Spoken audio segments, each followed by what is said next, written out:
បាទសូមជម្រាបសួរបងប្អូនទាំងអស់គ្នាថ្ងៃនេះដល់វគ្គបង្ហូរ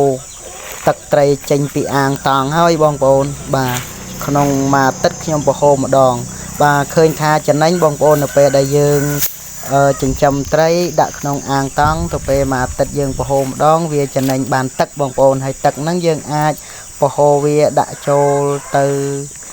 គល់តារ៉េនគល់សៅម៉ាវឬក៏ដំណាំអីផ្សេងដែលយើងបានដាំនៅក្នុង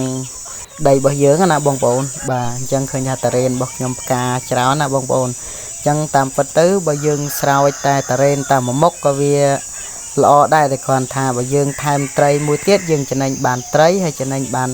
ស្រោចដំណាំដាំដោះរបស់យើងអញ្ចឹងណាបងប្អូនបាទអញ្ចឹងឃើញសាវម៉ាវឃើញផ្កាល្អបងប្អូនហើយប៉ុន្តែផ្លែមិនដឹងជាយ៉ាងណាតន់តាំងឲ្យចាំមើលទស្សនាទាំងអស់គ្នាហើយនេះសូឡាដែលបានទិញពីអនឡាញបងប្អូនអើយពីមុនល្អណាស់ឥឡូវងាប់ចិត្តហើយបងប្អូនបាទឥឡូវឃើញថាការប្រហូរទឹករបស់យើងចិត្តអស់ហើយបងប្អូនសល់តែត្រីទេបាទពេលយើងបង្ហូរអស់ហើយឥឡូវនេះខ្ញុំចាប់ផ្ដើមដាក់ទឹកវាបងប្អូនដាក់ទឹកចូលក្នុងអាង